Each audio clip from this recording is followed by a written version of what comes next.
through the crowd. I think you just said John Cena was in your favourite match of all time. I am a John Cena fan. Oh, controversial. But I would say my favourite match of all time that I would go back and Still can't do an SDF. Go on. Neither can I. Neither can I, to be fair. I But don't bend that way. I think... I still think one of my favourite matches of all time... John Cena bend that way? Hello everybody, welcome to the World of Wrestling Podcast. My name is Rich and I introduced myself this week, which I'm quite proud of because I forgot to last week. Very well done. I am here with Tax Williams as always. Hello everybody. How are you doing, sir? Still struggling with the old back neck injury. That was going to be my first question. Are you still injured? I am still mildly discomforted Okay. in my my back neck and right thigh area, so I am on holiday at start of September, so I'm going to go and see a medical professional. Nice. Hopefully it's just, as I said, a trapped nerve, because September's quite a busy month for me with some wrestling bits. So, Ooh. Well, we've got our SEPW Hustle and Heart 6 show coming in September. Then we've got Faverslam on the 23rd of September. I'll return to Faversham. That's an awesome name, by the way. And then on October 19th, I'm going up to Birmingham for the charity Wrestling 4 show. And this show's for Calms. Now, Tax Williams hasn't been booked for this show yet. Wink. But he is going to be making his way there and making an impact of some description pending medical professional opinion. You made it sound like you were going to TNA by saying the word impact. Just me? No, Okay. TNA won't sign me because I have a degree of wrestling ability. Oh, low ball. Well, To be fair, what's their WrestleMania thing? Slammiversary. Slammiversary. It was actually alright. I enjoyed it. It wasn't too bad. Have you seen what the main event for All In is? Is this Pentagon Kenny Omega? Oh yeah. That card is looking insane. To the point I may even order it on Fight just to watch it. Yeah, I think I'm gonna have to. Like right up until they announced Kenny Omega versus Pentagon Jr., I was a bit like, yeah, these are some great matches. Like seeing the Young Bucks with Ibushi all together as like one trio will be amazing. Yeah. And there's some really good matches, like seeing the NWA actually have some significance as well in an event. It's kind of fun. I know obviously it's not part of the pod for this week, but the NWA seems to have a lot more prominence at the moment, and worryingly, it all seems to have happened since Corgan got involved with it. Well, yeah, true. Yeah. He's raised the profile of it. The £10 of gold is important again. Well, him buying them is the most publicity they've had in, 20, 30 years, easy. And to have Nick Aldis holding that belt as a good foil for Cody Rhodes going into All In, Yeah. it's the first time, as you said, I suppose since the belt was in TNA, that heavyweight championship has relevance. Yeah, true. Very true, yeah. I think it's potentially going to be the best indie card ever. Speaking of indie super shows, what a Nice segue. segue. Today we are doing Ring of Honor's Joe versus Kobashi. It was the 1st of October 2005, so we're going back a while now, but into kind of what was one of the higher profile segments of ROH's lifespan. Yeah, because this was coming up just after Summer of Punk, wasn't it, before he went and joined Developmental in WWE. We've had Austin Aries win the belt, Joe come back to win the belt off him, Joe's had a decent run with the belt, then lose it. Oh, right, no, Joe lost the belt to Aries, I think. Yeah. And then Dragon got it off one of them, probably Gibson at that point. But it doesn't matter. So you've got essentially Punk, Samoa Joe, Bryan Danielson, Daniel Bryan, soon to be El Generico, Kevin Steen, all hanging around, It's like it's the who's who of WWE almost at this point. Yeah, and it's amazing that if you look back to 2005, 2006, when these guys were so hot on the indies, and obviously that's when the IWC was really starting to get going. Everyone was pushing these guys like, this guy's amazing, you must watch this match. I mean, Joe and Punk's matches were phenomenal at that time, and that's what drew me to Ring of Honor. So I'd delved into Ring of Honor in and out over the years, and I'd watched a lot of Summer of Punk, so I'd never seen this show or this main event. So cool. it was interesting to go through it all. So I remember watching a dodgy clip of the main event online from a forum, I think. So I remember watching this clip. It was real dodgy quality. You couldn't even see faces in the crowd sort of quality. Like really low-fi, I think 240p or something like that. Very close to the quality of the DVD. Oh, maybe, yeah. Jesus. Had some issues. But then I remember, because I enjoyed this match so much, I used to show it to non-wrestling fans, and they'd sit there being like, what the hell is happening? Because they're so used to the concept of, Hulk Hogan and Macho Man kind of doing these big, foey sort of elbows, Yeah, power out, power up through that headlock, Exactly. 1 arm drop, 2 arm drop. Oh, his arm's in the air. So to be able to show people this is what made me get into ROH. Nice. This match really drew me in. I ended up buying this on DVD, which is what we both watched the version of. I ended up buying like 5 or 6 other DVDs as well. So this match kind of, made them a decent amount of money off me, to say the least. So we're in Manhattan, New York. I didn't catch where they were, but it's not the Manhattan Center. No, it's very small. I didn't really catch where the venue was. It was something hotel I caught at one point, but it was a bit hard to hear because the distortion levels on the audio. So yeah. Commentary, Dave Prazak and Lenny Leonard. Yep. Not for me. Not for you? Not okay. for me, no. It's definitely of the time. I remember being definitely. such a fanboy that I would like praise these guys to the highest moons, but there's a few occasions where maybe I wasn't into their commentary as much as I was as a younger man. Yeah, it didn't do anything for me. And the overall production of this is what I would assume current indie wrestling would be, except it's not. The quality of current indie wrestling, even just from a, I suppose, cinematography side of things, or just a filming side of things. Yeah.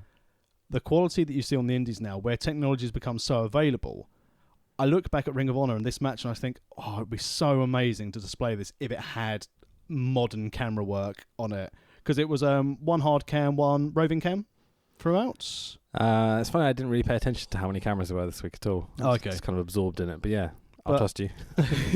But yeah, it served a purpose. But from an indie at that time, having obviously hard cam, roving cam. Yeah. It's what you'd expect from the time. They're not going to have high production budgets. The clipping together of the different camera shots for most of the time was pretty on point. Yeah, really not too bad. I thought the editing was quite good, actually. Yeah, I said so. There's like elements of ECW with the production. Where Definitely. Especially the graphic floating in on the screen for very each much so. Yeah. You can tell that Gabe Sapolsky was hanging around Paul Heyman in those ECW days. Yeah. Who's the guy that books ROH at this period, if you didn't know that. I'm assuming most people did. Is Gabe doing Evolve now? Yeah, Gabe does Evolve, okay. which has a big WWE involvement as well. So, yeah, it's interesting. It's quite a small company in that they have good audiences fairly regularly, but it is quite a small indie still. It's actually very reminiscent of this ROH show. Fair to say now that ROH has had a longer run than WCW? Because if you think so. Because I think TNA's even longer than WCW in tenure. Yep. But what do you think about calling a show after a match? Like, I think it was reminiscent of UFC and boxing and such. Yeah, definitely. It was very much, here is our marquee match. It was the name of Joe, and having Kobashi brought in, no real storyline leading up to this match through what I read. It's just a case of Joe's our top guy, Kobashi's tough as nails. Let's put these two absolute beasts in the ring together. Behemoths. Big nasty bastard, Dave Master. Yeah.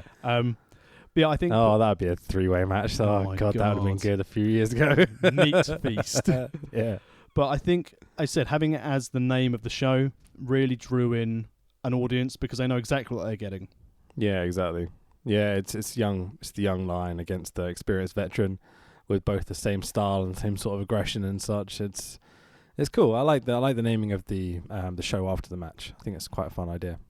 I think, obviously, the thing to note there, and I appreciate it was 13 years ago, and so I briefly mentioned this to you yesterday, how young everyone looks. And again, I know it's 13 years ago, but you run down the cards we'll go through, and everyone other than Chris Daniels looks like a child. Chris Daniels has always been the same look. He's doesn't age at all. It's 13 years, and he doesn't look a day older. No, not at all. Same physique, still I go perfect. 2 days and I look older. How does he do that? Oh man, it's incredible. Like, it's a really nice looking venue. It's got these gorgeous balconies, and it's obviously like a hotel ballroom or something. But the shitty entranceway with the black hung curtains, like they've got these terrible looking curtains that I swear are like pleated like a skirt or some shit. And like, oh, it's just terrible. Like, there's a couple of times wrestlers go through them and kind of just stop, kind of lifting up bits of it, going, do I go left? Do I go right? Oh no, we go straight through. Like, they just classic get stuck. indie exit curtain. Oh, it was absolute genius. I loved it so much. We will rock you into a guitar solo into Sledgehammer. Claudio Castagnoli, the most moneyest making man ever. Oh my God, I love this gimmick, and I wish he'd go back to it. Oh my God, and with hair. Yeah, the slicked back kind of balding mullet look almost. When his pull-away trousers worked. I love this Claudio gimmick. I wish he would go back to it. This money-est making man go full heel. Yeah. Like $1 million man Ted DiBiase invested all this money and he's made all these millions, you know. And you don't need a promo with it, which is where I think Claudio struggles in WWE for some reason. But this gimmick wouldn't need it. Yeah. And I know we've said in a previous pod whether we think Cesaro could be a top level. Give him this gimmick and he's off to the races. He would be a superstar. You could almost stick him in a foreign stable if you had to with the likes of Rusev or something. Or you can completely legitimize him and bring back Ted DiBiase Jr. and Jr. as his manager. Yeah, can you imagine? Amazing. Oh, that'd be great fun. And Virgil. Book Virgil. I think his calendar's full. He's always booked. It's got Claudio Castagnoli against classic Colt Cabana. Boom, boom. Indeed, sir. So we've got heel Claudio, which I absolutely adore as well. Like, he's so good, though, that the fans struggle to boo him. Yeah, and this was only his second ROH appearance at this stage, was it? It's definitely one of the early ones. Leading back originally as well, though, what you said about Claudio's walkout music and Cabana's walkout music. No music rights clearly paid on this card. So we've got obviously Cabana. I mean, it's so good seeing him walk out to this music again. It's very, maybe it's just nostalgia kicking in, but for me this works amazingly. And as well as seeing the Chikara show we did originally, and now seeing Cabana here, I always forget how good he is. Yeah, they're both insanely talented. Yeah. Like Claudio, I think, is still developing at this point. He's a few years off his WWE contract. So is Cabana, but Cabana looks so young. Oh, so young. Like a completely different character to who he is now. So athletic as well. Like serious in the ring, like straight faced. Like I'm so used to seeing Colt Cabana put on a headlock or a chinlock or whatever crazy thing he develops in his lucha / British / strong style, whatever style he is. And then look up at the camera smiling because he's that character now. But he was in the middle of a feud at this stage, so maybe that's why the seriousness in my mind, again, for not throwing the stories through, obviously he kept on looking over at for Homicide. Yeah, that's the one. Not Hernandez, because he wasn't around there at that time. No, it would have been so good if Hernandez was there as well, though. But so basically during the match, the thugs or whatever from Homicide's lot come out and try to distract Cabana. It's a fun little silly gimmick, I guess. Do you think it took away from the match a little bit, though? Because obviously having Cabana having to keep on staring into the crowd at these people in their football jerseys. Yeah, I do. At the time, Homicide was taken very seriously. He was pretty over as like this actual dangerous guy, even though he's quite small and he's not Samoa Joe size, but he can have matches like strong style matches with people and still get it over, which was pretty cool, to be honest. You know, I think it's mainly the gimmick and how intense he is in the ring, which helps out. What do you think of good old Homicide? I really like Homicide.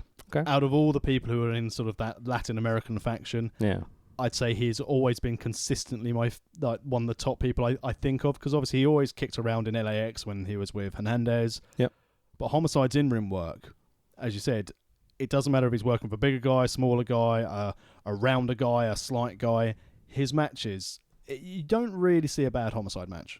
Yeah, generally. Like, they're never high spot, crazy, spectacular, but he does have those moments in him, that's for sure. Yeah. But as you said, it's fairly decent every single time. The thing I'm most impressed with by Cabana and Claudio is just how inclusive of all these different styles their matches are. They seem so smooth, so talented. Like, they do real technical world of sports, backed out through the legs, back up over, this sort of stuff. They're doing lucha arm drags and rolls and such, and then kind of the American indie strong style as well. It was like a sample platter, so to speak, as you said, every style in there, and also not done badly. Yeah. It's a case of, we can do this, and I wonder if it was due to the talent thinking, well, this is going to be on DVD, opening match, let's show other promoters that we can do all of these styles to try and enhance our booking. Obviously, the match told a story, but you've also got to imagine at this sort of time, when the internet's sort of starting to drive a lot of this content, people are still doing DVD exchange, but a lot of people are starting to upload the videos onto forums, onto websites. Mm-hmm. If they saw it as a sales pitch, it's interesting you said at the time how things have again changed, because you see online now so many wrestlers with the use of Twitter, instead of sending messages to promoters saying, "Hello promoter, I'm this wrestler, I've worked here for this many years," you see so many guys going, "I've got these dates I need filling. Can you share and tag a promoter where you want me to see it?" It's like, well, do your own bloody job, mate. I know obviously a lot. I see that all the time actually on Twitter. Yeah. And the thing is, it sounds silly, but if you've got name value, so if you're like a Mastiff or a Ligero level, hello, I've got a spare slot or something's been cancelled, I'd like to work. Yeah. They're big guys where you expect people to share it round. But if you see some of these guys who maybe train for 6 months and then send, I've got these bookings free, take me where you want me to work. This has really got under your skin, isn't it? A little bit. Like, I'm not massively offended by it, but it seems to be an issue for you. It's just lazy. And again, I know that's sort of the signs of the time, but if you think back in the early 2000s, Yeah. you'd be emailing or you'd be messaging a promoter saying, hello, here's my You stuff. sound like Can the I work for Unabomber. Do you know who the Unabomber is? No. So the Unabomber is a guy in America that would send bombs in parcels to post offices and things like that. Right. Because he didn't like technology and he thought that we should all go back to the medieval ages. I don't have any problem with people spreading it by technology, but I think it's a similar thing to paying your dues. I understand what you're getting at. Yeah, yeah. I just think it's funny. Sorry. It just bothers me that people are lazy. And technology is brilliant, but it makes people in the professional wrestling industry, in some instances, a little bit lazy. I can see that. Yeah. I'm very lucky that a lot of the guys who I work with, who I have the ability to train with or be on cards with, they always go about things that they message promoters directly, and that's what they've been taught through all their training. Yeah.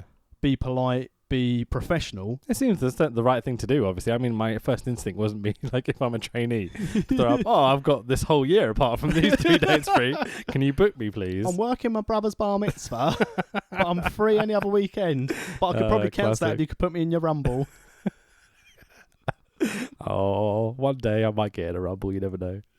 It's never going to happen. Oh, we can make that happen. No, definitely not. It doesn't even matter, we just hire a ring. So Colt goes to the Colt 45.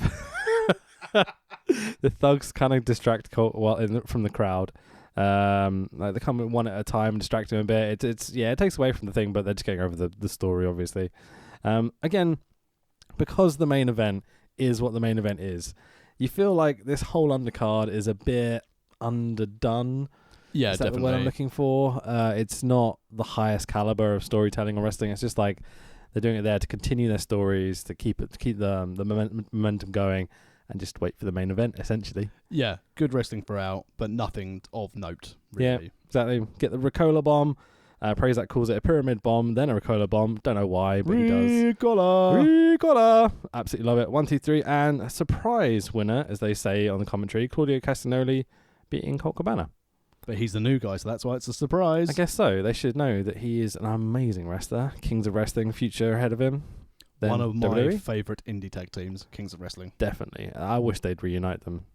If they're not going to give him the Claudio most money-making man or something, like this whole tag team with Sheamus, it's never done very much for me. They're both quite stiff and strong-styly, but I don't know. I like it more than his tag team with Tyson Kidd. Yeah.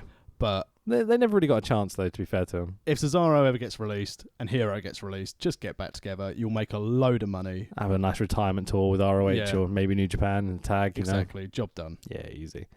So, what do you think of the match? Enjoyable. Really good opener to the show. In-ring, brilliant, as we alluded to earlier. Lots of different styles, but it meshed really well together. Continuation of the storyline with all the sort of the Rottweilers, I think they were called. Yeah. Getting involved. They call them the thugs like 10 times in the show. I'm just like, it starts to get a little bit racially insensitive at points. It's like, oh, they're Latin American. They are thugs. Vince McMahon booking. Yeah, it's a little bit. You're not white American. Again, this is Gabe tapping into the ECW thing of let's take people's stereotypes and just boost them to 11 and chuck them out in the ring, Where's my pizza? Okay. So but yeah, good opening match. Yeah, we get a 3-way elimination up next. Matt Sydal against Azrael against Fallen Angel Christopher Daniels. 2 comments about this. Go again, ahead. Through not being overly au fait with the product. I bet I can guess one of them, but go ahead, go on. What, who is Alison Danger? No, that wasn't going to be mine. Go on. Do you want to know who Alison Danger is? Yes, please. I believe that's Christopher Daniels' wife. Right, okay. Did she do much after this? Wait, hang on a second. Either she's married to Chris Daniels or she's married to Steve Corino. So I'm going to say both and we can look it up afterwards and see who it actually is. She's married to Chris Daniels. She's married to Steve Corino. Oh, okay. There you go. Perfect editing. But did she do anything else outside of ROH? Yeah, she's a wrestler as well. She teamed with Sarah Del Rey on an ROH Liverpool show that I went to once. Oh, right, okay. Yeah, good she's in-ring talent? Yeah, very good. And then the second question. Not Sarah Del Rey good, but no good. one's Sarah Del Rey good, though. No one is Sarah Del Rey good. Cool. Question 2 on this match. Yes. Who the hell is Azrael? Okay, so he was, I believe, one of the younger trainee sort of guys they've had around. Does a lot of jobs. I believe he was part of a group that I suddenly can't remember the name of. It was like 6 or 7 young, small, flippy guys that would come in and just like mob Loki occasionally. Okay. And then Loki kicked the crap out of them all in one match, and it's really entertaining. Just brutalizes like 7 dudes at once. It's pretty nasty. I thought you were going to ask about he has horns on his bandana issue. No, I'm fine with that. I'm annoyed at people trying to get themselves booked using Twitter, but I'm fine with horns on bandanas. Yeah. It's a bit weird. It's not for me. Yeah, it's a risk. Yeah. But it plays his character, I guess. Yeah, he's one of these guys in that he obviously has some talent, but it's not sold particularly well. It's not doesn't convey his character greatly. He's just a wrestler. Which a lot of people in this time period are quite guilty of. Fallen Angel chants before his entrance. So Christopher Daniels is a face by this point, even though traditionally in early ROH he was like the top bad guy. So that's pretty cool. Nice to see him getting this massive face response. I really like Daniels. Yeah. Again, quality worker, understandable. I know, obviously, many years later, he won the ROH title. Yeah. But leading back to a previous pod, Chris Daniels is someone who never needed a belt. No, definitely to get not. over. Had match of the year candidates. He's had a long, successful career. Still going to this day. Still looks younger than I do. Yeah, the ageless Daniels. Yeah. So we get the Marilyn Manson entrance as well. It's just like the coolest combination of gimmicks and music and everything. And Alison Danger's with him, which is kind of cool. I'm just reading my notes like, he looks exactly the same as 13 years later. Which you've already said a million times. So basically, there's just so many 3-man spots. They've obviously spent a lot of time working through this match. Every time there's a lock-up, the third person gets involved. Every time there's a move, the third person catches them, drops them on their head, or whatever it may be. Really clever wrestling. Yeah, very, very well thought out, I thought, through this match, start to finish. Again, a little bit spotty for my liking, but as we've already touched on, this card isn't going to progress storylines, and not spotty because they're all young. No, yeah, I'm with you. As soon as you read that, I read the spot that I wrote down was my favourite of the whole match. So I'm not saying again it's bad, because again this is what ROH it was bread bad. and butter was. It was kind of funny as well. Which one? Matt Sydal goes up top. Some guy shouts, "You fucking suck, Azrael!" As Sydal springboards off of him to turnbuckle Azrael off of Azrael's back onto a DDT on Daniels. It's just the way he springboards off of him as some guy goes, "You fucking suck, Azrael!" So funny. Angry ROH fans. But you said ECW style. Yeah, exactly. A little bit of profanity. It's weird with this crowd in that they're brutal at times, like brutally honest. Yeah. But when they're generous, as in the main event, they are beyond generous. They're the best crowd in the world. Even in the tag match later on, they really bought into it, didn't they? Absolutely. I'd say London and New York are my 2 favourite crowds ever. And I've been to a few in London that I've absolutely hated, so I'd go with New York. But, you know, they always do but they always do a good job in a 3-way. Sydal and Daniels, Azrael, not so much. They're amazing, yeah. Even Azrael holds his own, to be fair. He's not great, but he's there, you know. Matt Sydal, in fairness, is again another one who hasn't aged in 13 years, but that might be all the marijuana. Yeah, maybe. Allegedly. How was that time in that Japanese jail? That's pretty fucked up, man. Like, they did caught him on that. Like, yeah. You know. Wasn't he carrying, like, some exotic fish or something as well? No, I never I thought read there was that. some really weird story, because he's a bit of a hippie now. A little bit. Yeah. Anyway. Good. Well, I don't give a shit. You can do whatever he wants. So, Sydal is part of Generation Next. Do you know about Generation Next? Was this also with some of the original Young Bucks? Generation Me, or have I got that confused? No, different thing completely. Okay. So Generation Next is Austin Aries. Ugh. Oh, really? Oh, yeah. I guess you said that before. Alex Shelley. Very good. Very, very good. Roderick Strong. Jack Evans. Nice. Love Jack Evans. And a few other people over the years. Like, it's kind of like been the next 4 kind of top indie guys they're looking to get over. Okay. They will stick in Generation Next and then feud against different companies, stuff which happens a bit later. So Sydal over the top to the outside does a Rana on Daniels, which gets a huge pop. Really, really cool. They do the 1-man Spanish fly to eliminate Azrael. So it's 13 years later, there's still a Spanish fly on every indie show. Yeah, this has definitely been a theme of a lot of these shows we've watched. I just wish Lex Luger had done one. Like, imagine, just comes out of his promo, sitting down, talking like with the probe. Just grab some guy, does a one-man Spanish fly, like indie wrestling. It's the all-American fly. Azrael gets eliminated by, they call it a belly-to-belly off the top, and it kind of is, but it's basically a one-man Spanish fly. It's the same sort of thing. By Seidel. Daniel kills Seidel a few times, but Seidel just keeps kicking out, like he probably drops him on his head a bunch. Again, this is reminiscent of this time of pro wrestling. There's lots of head bumps. Yeah. Lots of very stiff chops and things, you know. It's been reduced a little bit nowadays. They're a bit safer. Would you agree with that? Yeah, but as you can tell, this is the time period where it was like, we must be hard-hitting. Yeah. It's very much influenced by Noah, King's Road sort of Japanese style. Yeah. Yeah. Because Gabe's gone on record as saying that he was a massive fan of kind of All Japan, New Japan, like these sort of styles, the strong style that you see a lot of now. So that's why he's trying to create this in this company. We get a massive back body drop. Seidel lands on his feet. It's pretty impressive. Daniels hooks up Angel's Wings almost out of nowhere. Hits the 1, 2, 3 after he gets Angel's Wings. Daniels, go home. All right, have my finish. It does feel a bit like that, doesn't it? Because they cut straight away as well. So then we get a James Gibson, Jimmy Yang promo. What do you think about this? I liked it. I liked... Because this has got to be post-WWE for both guys. It was, because this was just before Gibson went back. Yeah. Because later on in the evening he says, I can't leave Sylvan to job by himself. Yeah. And I'm like, well done. Yeah. But these guys used to be a tag team, didn't they? Yeah, the Young Guns, I believe. I don't know. Maybe that was just WCW. But they've definitely got a history. Yeah. And again, it was really nice to pick it up. It's a case of we're going to go at it one last time, you and me. So again, we've got the respect of known combatants, friends / enemies going forward. And Jimmy Yang, well... This promo's dog shit. Yeah. It's really bad. I don't really get the character. He looks really uncomfortable. He's doing like the Matrix Neo thing. Yeah. It's with a white jacket. Not for me. Yeah. But that's, again, sort of following on. So this was, again, post when Gibson was in as Jamie Noble. Obviously, Jimmy Yang was in there with, I think it was Akio as well. And they did like a little 3-man Japanese faction. Oh, yeah, there wasn't there? But this is when they were on SmackDown, weren't they? Yeah, I think he's just come out of it at this stage. But Gibson's been out for a while. Is this pre-Jimmy Wang Yang, do you think? Yeah, this is pre-Jimmy Wang. Oh, I thought it was post-Jimmy Wang Yang. No, I think Jimmy Yang was in there originally in the trio. Right. Again, could be wrong. People are more than welcome to correct me. The promo from Jimmy Yang was terrible. That's literally my one note. It says, this was absolutely terrible. It's emotionless. Yeah. I've always liked Jamie Gibson / Jamie Noble / James Gibson. Because it's amazing. I first saw him in WWE when he was in there with Nydia.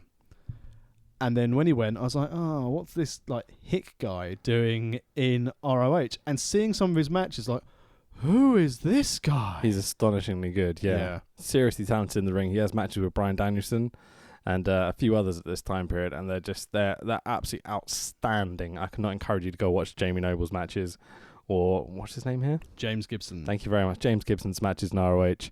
If you can get hold of them nowadays. I don't even know if you can buy these DVDs anymore. I'm not sure. I wonder if it's on part of Honor Club, possibly. Maybe. They'd have to cut all the music and such, but yeah, let's move on. So ROH Tag Team Championship match, BJ Whitmer and Jimmy Jacobs versus Tony Mamaluke and Sara Nara. Oh man, Jimmy Jacobs. I've never seen Jimmy Jacobs wrestle. Oh really? And wow. His whole character to start with was like... Huss. He's the berserker.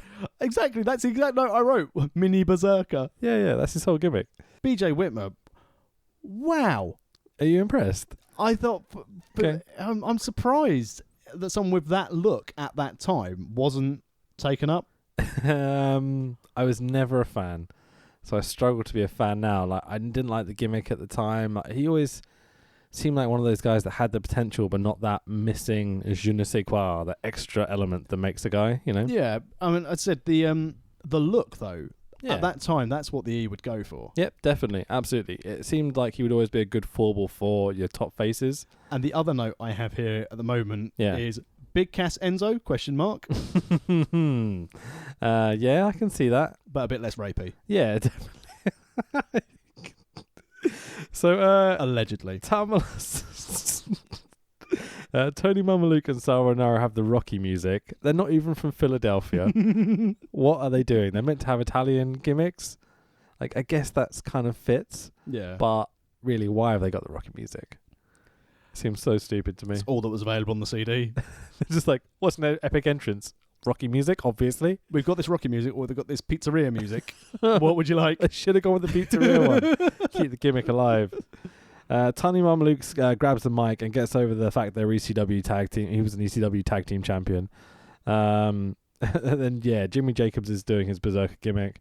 There's this weird tension between BJ and Tony Mamaluke. Yeah. I think they were trying to build some tension here, but I don't think this had any real history or story behind it. No, they... Commentary definitely didn't know about it if it did. No, but they were trying to do something. And again, I don't know if that's trying to put something for future storylines, because obviously I haven't watched the show after this. But I said it was noteworthy. I picked it up, so I remember it. Yeah, cool. Fair enough.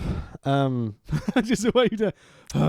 did you not... This match does absolutely nothing for me. The finish was the best bit. The There's Rubik's Cube driver was excellent. Yeah, even that I felt really sorry for his neck. But again, it's the time, wasn't it? We're saying about like that the headshots and the headbutts as well. The Rubik's Cube driver for the win. You're not going to kick out of it. Yeah. I liked seeing Jimmy Jacobs because I obviously know of the character. I know him as a manager in sort of TNA and a backstage personality. Obviously getting fired for his hanging out with the Bullet Club recently. Indeed, taking selfies. Yeah. Released for other reasons, not fraternising the opposition. That's bullshit, by the way. Yeah, man lost his job taking a photo with his friends. Like, that's messed up. Yeah, but also, you know, in a world where I like their competition, really. Well, they are in Hot Topic. Well, I guess, yeah, that's a fair point. Had they taken a picture of anyone else other than Bucks and Mike Skull and Cody, it would have been fine. Yeah, I agree with that. I find look, here's me and Abyss. Yeah, I don't think they would have cared. Yeah, exactly. Quite a lot of guys on the roster take photos with people that aren't there. Like, New Day and the Young Bucks, like, and Kenny Omega, and all doing getting that, like, together. game launch Yeah, thing. exactly. WWE must not have known about that. Oh, I wonder whether they asked for forgiveness rather than permission. You know? I think so. That's the way I do most things in life, so it works. But yeah, that sounded really rapey. That's not how I meant it. But I think this match, all in all, was... It didn't do much for me. I said the Rubik's Cube driver at the end, very nice finisher, looks good, looks brutal, but the characters, I said, BJ Whitmer has a good look for pro wrestling, especially around 2005. Jimmy Jacobs, mini berserker, so always entertaining. Yeah. I always think to worry when people wear those tight neck chains as well wrestling, because I think if you get caught in a rope, mate, like, ugh. Yeah, exactly. It doesn't look great either. No. I mean, it makes him look a little camp. And if he's going for like a berserker gimmick, I don't know. Camp berserker, it's fine. Yeah, that's a gimmick I can get behind, but it doesn't. It's not what he's going for. Yeah, I said this match. I like the look of BJ Whitmer. I like Jimmy Jacobs, the berserker, because it was nostalgic. Yeah. The FBI, the full-blooded Italians. Yeah, I wish they pushed that gimmick a bit more. Yeah, it was nice, but the match itself did nothing for me, and I'm surprised of the outcome. Yeah, I mean, let's call them the FBI because that's what they should be known as. I think that's what they go on to be known as well. Actually, maybe they can't because WWE probably own the rights. Having the FIB. Yeah, indeed. I guess having the full Italian boys. That sounds like a porno. Full Italian boys. Ooh. I star in it, obviously. Do you want my salami? My favourite part about it is Sal on the back of his trunks has the Saved by the Bell gimmick, the logo, but it says Saved by the Sal. I was like, that's really funny. And it's there's moments where BJ slaps his leg as Sal ducks, but BJ still slaps his leg as he does the kick. You're like, oh, that was silly. I didn't like the end either. The handing over the belts. Nah, it's a bit weird. Yeah. So I put BJ taketh and BJ giveth away the belts. It's very strange. So the Italians are celebrating. BJ steals the belts. He kind of goes, oh no, and then him and Jimmy hand over the belts to the Italians. And you're like, oh okay, yeah, great. If this had a big story behind it and lots of momentum, but it was a last minute planned tag team match apparently. Yeah, I said indifferent. Yeah, exactly. Overall. Again, it's another fairly decent mid card match. You get a title change, which is quite fun. Yeah, everyone loves a title change. Always gets a pop at a show, yeah. Yeah. These matches were a drag, I'm going to be honest. Yeah, and which is a shame because the next match being for the pure title, Nigel McGuinness against Jay Lethal. When I saw this on the box, I thought, this is going to be amazing. Yeah, this is very young Jay Lethal, though. And after about 11 minutes, I was like, where have those 11 minutes of my life gone? Yeah, I love Nigel's gimmick. I'm obsessed. Oh, yeah, during really this time period, he's one of the best heels in the business. Union Jack Iron to the ring. I mean, so he's got "Fucking in the Bushes" by Oasis as his theme music, which is a rip-off of Led Zeppelin's "Immigrant Song," which is blatantly a rip-off of another song because Led Zeppelin ripped off all their music. Like, don't tell anyone that's a Led Zeppelin fan. But then Nigel comes out, and this man knows how to set a gimmick up. He's got Union Jack knee pads. He's got a Guinness-style McGuinness t-shirt. He's got Union Jack iron, which is awesome. He's got the blonde spiked hair, so you know exactly who he is just by his hair. Yep. Very clever. Also, he is huge in this compared to how he looks now. And he has been stacking on those calories. He was a big, big boy. And then, as you said, massive. Even to when he went to TNA as Desmond Wolfe. Yeah. He was like half the size of how he is in ROH. Yeah, this time he's big, he's tall. Like, he really towers over Jay Lethal. He's the obvious dominant heel, you know? I think that Nigel McGuinness is the saddest story of pro wrestling. Because if he hadn't have turned out as a WWE commentator, and in my opinion, one of the better ones, I know you're not a fan, but then that would have been a really, really upsetting way to go out, you know? Yeah, definitely. Because his more mainstream stuff with respect to what he did Ring of Honor is when he'd slimmed down and he was feuding with people like Joe and he was feuding with Kurt Angle in TNA. Mm-hmm. And the Desmond Wolfe character was so good. And McGuinness, start to finish, amazing, amazing wrestler. But because his career was cut short, it's always going to be one of those what ifs. The pure rules match. Okay, we've got 3 rope breaks. What do you think about these rules? I know they're not really exhibited here, but it's a bit too gimmicky for me. It's the same thing as like the Impact Grand Championship where you have your judges. It's not pro wrestling to me. I like it if it's just a gimmicked match. So it's a case of, right, here's the rules. You can have 3 rope breaks if they're like submission wrestlers. But the whole idea of the pure title, understanding it's supposed to be pure wrestling for ROH and sort of what they stand for. I like the naming of it. I like the idea that it's going to emphasize technical wrestling. The rope breaks things doesn't make sense to me, though. No, I think if you're going to do something like that, it's like if you do an eye rake or a closed fist, then you're disqualified instantly and lose the belt if you're the champion. Yeah. That's maybe a pure title. It certainly encourages a certain style of wrestling. Yeah. Which I love that Nigel has this gimmick here where he's good enough of a technical wrestler to be able to do all the stuff that pure wrestling matches are expected to have, but he cheats because he's a dick. Yeah. And outside of the big matches on the card, McGuinness, best heel of the night. Oh, definitely. I'd say heel of the night. Heel of the night, yeah, definitely. So there's this brilliant moment as they're doing the introduction, explaining the rules, where a fan interrupts this. So Nigel grabs the mic and just starts ripping the piss out of them, essentially. He talks about Americans only inventing baseball because you're no good at cricket. He then goes on to go, he's the best there is, the best there was, and boo! How dare you use Brett's line?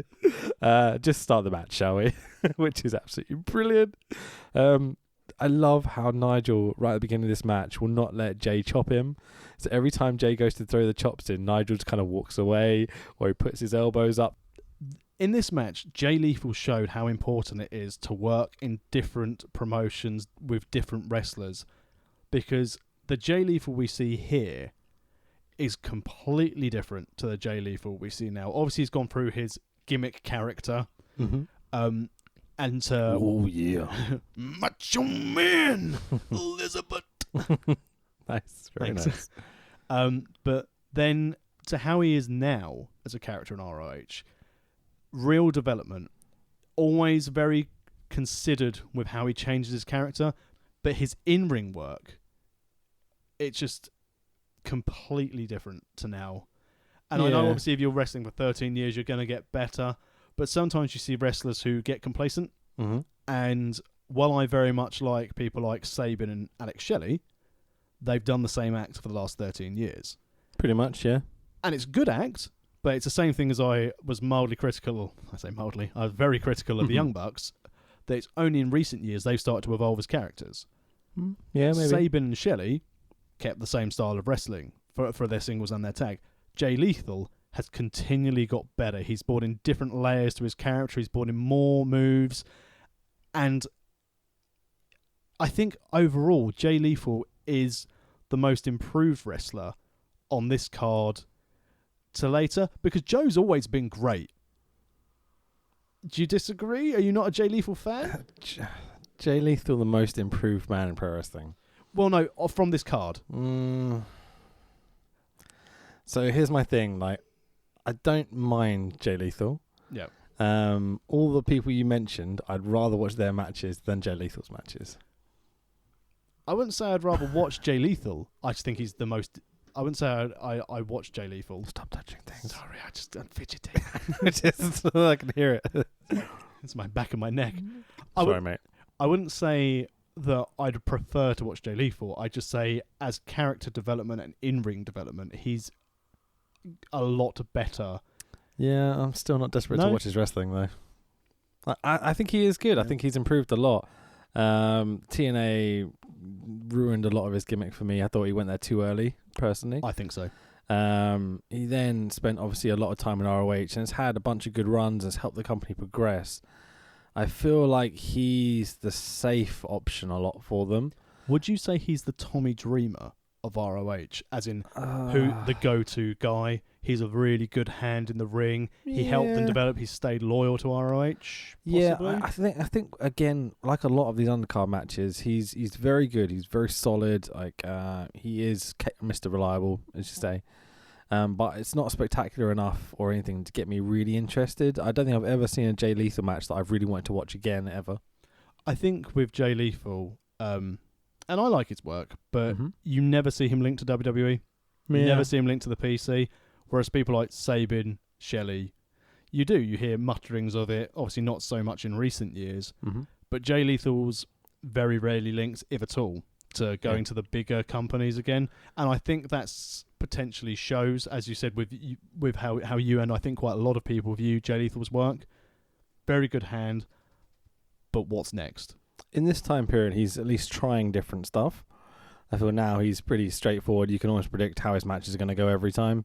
I don't like that about wrestling. I don't like predictability. I want to be surprised, entertained, you know. Well, that's why the finish of this match was quite good. Yeah, definitely. Nigel does a kick to Lethal's spine while he's in the tree of Joey Lawrence. Whoa. They mess up the Who got the first rope break to the point where the ref goes, oh yeah, Nigel's got the first rope break. So the ref goes, oh yeah, he has lost his first rope break.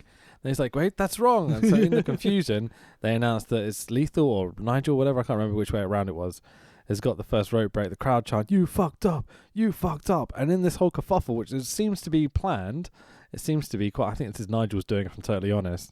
Nigel distracts the ref, smashes Lethal's head into the iron and pins him for the 1, 2, 3. This is genius to me. It's the first finish I've seen with an iron. Yeah.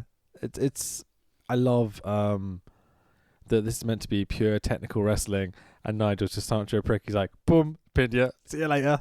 And as you said, it was nice that the kerfuffle looked staged, but they did it well enough so you could actually have that thought of something gone horribly wrong here. It took me a while thinking about it to think like, oh, they planned that, didn't they? Like initially I was just like, oh no, they've actually screwed up, and the fans are so brutal at this time. They're so quick to chant, you fucked up. I think they know planning this, that this is exactly how it's going to go. And it goes down to an absolute T. Classic McGuinness character at that time as well, wasn't it? Always cheating. Never won clean, even though he had the ability to every time. Brits are always the baddies. Yeah, indeed. So my favourite part of the whole match is the post-pinfall. Nigel gets up, he blows kisses to the fan.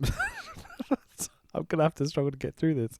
Nigel blows kisses to the fans, makes Todd Sinclair put the belt around Nigel's waist, raise his hands in victory, and he picks up the mic and goes, I just want to say, from the bottom of my heart, how much your support means to me. Yeah, God bless the Queen, and with a tear in my eye, God bless America. Oh, he was on fire. Absolutely. Big Nige. How was he not WWE bound straight away after this? He's such a bad guy. Just, I think, unfortunate timing for everything. And I think just WWE didn't want indie guys at this point. Yeah. They think they're a bit hokey and all this sort of stuff. Imagine these promos with like arenas full of like 12,000 people. And then they went through a phase of not hiring TNA guys. So I know obviously in his TNA run, it's when he became inactive. Well, he tried to go WWE with Dragon at the time. That was medical tests. Because on it's concussions and hepatitis and stuff, wasn't it? After watching that documentary. Because was that Cabana's Road Diaries? No, it was Nigel's documentary about the end of his career. Oh right, okay, I've never watched it. It's really, really cool. Nigel made a little documentary. I say little. I think it's about 90 minutes, where he's documenting the last tour he does the UK and the Americas and such, knowing his career is coming to an end. And he talks about how and why, and that's the big unveiling. Is that he thought it was due to people blading in the ring. And the blood getting in with his blood, and so creating this and all these concussion problems and such. So because Dragon had problems getting WWE as well with his medical testing to start with. Sorry, mate. Yeah, it was all concussions, wasn't it? Yeah. So Nigel comes in, he shakes Jay's hand while he's still limping down. What a prick. And then there's again, like we mentioned earlier, Nigel kind of can't quite work out how to get through the curtains as he's exiting. He's lifting one up going, is this the exit? And then someone from the back eventually just kind of sticks their hands through and opens the curtains for him, and he just walks out. But he's such a good heel at this point. I absolutely adore it. Right, let's move on. So, trumpets? What's this? I'd forgotten this gimmick completely. So a woman appears, seemingly slapped through the curtain. But eventually I work out she's actually been yanked by the dog collar she's wearing, because that's so much better. And we have Prince Nana and Jimmy Rave come out with a woman who I don't know who this is at this point. I believe this is Jade Chung. It is Jade Chung. I worked out eventually because they'd say her name a few times. And she is literally on a leash and a collar. Already I'm turned off this. It's maybe not done so much nowadays. It's very ECW. Yeah, I wasn't a fan. And obviously, I've seen Jimmy Rave stuff when he was in TNA. I've never really been a fan of Roderick Strong. So this match to me was very much, I'm going to go make a sandwich. Yeah. So I did. I can understand. Jimmy Rave was super heel at this point. And this ROH's whole gimmick is that it's about work rate. It's about how good you are in the ring, how strong style you are. It's very much that Japanese basis. And Jimmy is the antithesis of everything that is. He's a wuss. He won't take hits. He does like a generic WWE indie style. It's a clever gimmick of the time period, but I can understand why you wouldn't enjoy his matches, to be totally honest. Yeah, I mean, again, good worker, but does nothing for me. And I think, again, my main exposure to him was TNA, Jimmy Rave. Yeah, but the fans truly hate him. He's doing his job. Oh, yeah, definitely. In here, you can it gets across. And in fairness, when I came back in after my cheese and ham sandwich, it was very tasty. Lovely. Crispy lettuce, very nice. Really good match. Yeah. But I found it very difficult to get into. As in, the technique in the ring, both wrestlers are very good workers, but neither of them do it for me. I think you're being generous. They're good. They're solid. They're of this time period. Lots of big spots. They do tons of chops in this match that drive me crazy, because I'm like, are you not aware what the main event is? Yeah, this was a prime example of always. And again, some of the things on the cards I've been involved with, and obviously you hear some of the guys when they're planning their matches, it's a case of, right, you're in an opener, so don't go to the outside of the ring. Yeah. We're going to do this spot. Is anyone else doing this spot, to make sure you've got that originality throughout the card? And this is to the extreme at this point. Yeah, they know it's Kenta Kobashi, Samoa Joe in the main event. One of my Don't do multiple chops in the corner. My note basically says here, stealing from main event, brackets, haven't watched main event yet, assuming there'll be chops, close bracket. If you know anything about Kenta Kobashi, then yeah, you're correct, obviously. So just to get over how much they hate Jimmy Rave, these fans, I've written down 4 comments that you can clearly hear on the roaming cam. Die Jimmy die is the first chant. I heard you like boys. It's the next one. You piece of shit is the next one. And just simply fuck off as it gets in the ring. And you're like, yeah, New York really doesn't like Jimmy Rave. He gets the toilet roll treatment. I think this was the first guy to have this toilet roll treatment. I know kind of gone to the extreme of Zach Gibson doing it and other people doing it. I think British Strong Style have had the treatment at times. But being covered in toilet roll. This is definitely, because obviously the streamers were a big thing for ROH and had the main event, had tons of streamers. So to cover your most hated heel in toilet roll was really fun and original at this time. Yeah. And again, if you didn't know who was heel or face, the crowd let you know. So exactly. Again, if you were watching this for the first time, you knew who was playing which part. so Jae Chung is wrapped in a sheet, and the gimmick is that she's being kind of like, she's not allowed to unveil herself. Like, it's that Sable gimmick Mero they Sable, did. wasn't it? Yeah. Exactly. It's okay. It's getting over it. It's getting heat, but it's a little bit, I don't know, a bit typical, a bit obvious, a bit too far, you know? Yeah, and again, watching it, I mean, not saying that it was right in 2005, but seeing how positive people are now about women in sports entertainment or in professional wrestling or any sport, see a lady being paraded around in a dog collar and a leash, even if I'd seen this 13 years ago, I'd have been like, that's not for me. Yeah. So on the other end of the spectrum, do you think Roderick Strong is a little bland? I can't stand Roderick Strong. He's wearing black trunks. His gimmick is that he says, "Come on." And you're like, oh, okay. Yeah, this is you, right? And it's still the same now for me, for Roderick Strong. Yay, you've got a good backbreaker. Yay. But that's... I think maybe you're being a little harsh, but I know what you're saying. I said there's nothing wrong with in-ring, but I mean, like we said before, Gargano is fantastic in-ring. His character sucks. Brian Danielson is excellent in the ring, and he's got a great character. Forever comparing Johnny Gargano with Dragon. Yeah, I like to be consistent. You've done that in almost every pod, I think, even when it's not the right company. But like, I agree with you. Don't get me wrong. But it's like you obviously have a serious point to make over here. But it's just, Roderick Strong, good wrestler. Do you think Dragon's going to continue with WWE? I don't know. It doesn't seem like he is. It's the more and more I see reading about it. It could all be BS. He's announced for the Australia Super Show, but so's The Undertaker. Right. I would like him to... I think if he stays in WWE, he's safe. I think if he goes to New Japan and has a little bit more flexibility about what style of wrestling he can do, and, you know, he's a grown-ass man, so he knows his capability, he knows his limitations. Yeah. I would be disappointed for him to leave WWE for the fact that I get to see him in more marquee matches. Mm-hmm. I think for his own sanity, he should leave. So, for me, without wishing to spoil G1s and such like that, there's some big splits happening in New Japan's factions at the moment. So, for example, Okada and Jay White are having issues, even though they're both in Chaos. Basically, everyone in Chaos has issues with Jay White. Yeah, that's what it's boiled down to. So does Josh Barnett. Indeed, yeah. You've got the Bullet Club split. Okay, Yep. You've got a few other factions, kind of like having guys like, so for example, Sanada and Tetsuya Naito are kind of having issues right through the G1. Because obviously, you know, Sanada's coming up and is having 5-star matches every single night at the moment. Yeah, good old LIJ. Yeah, like, holy crap, this G1's been good. So the point being that I think that a lot of the factions and a lot of the stories in New Japan are just about to have like a reset. So if there's any time to get in with New Japan, it's soon. New York does a Jimmy Loves Cox chant. You stay classy, New York. Can you say that for me in your best... Ron Burgundy? Yeah. No. You stay classy, New York. You stay... Go fuck yourself, New York. Roddy What's does, for lunch? Surprise, surprise. Roddy does backbreakers. Do you believe it? Rafe hits a Northern Lights bomb literally onto Roddy's head that was pretty brutal. Again, emphasizing the style at this time. Ouch. Head drops among head drops. Does a lung blower sort of thing. Then lucks in the stronghold, which is the lion tamer, but into like his lower back rather than onto his neck. Nice little variation, I thought. Pretty unique.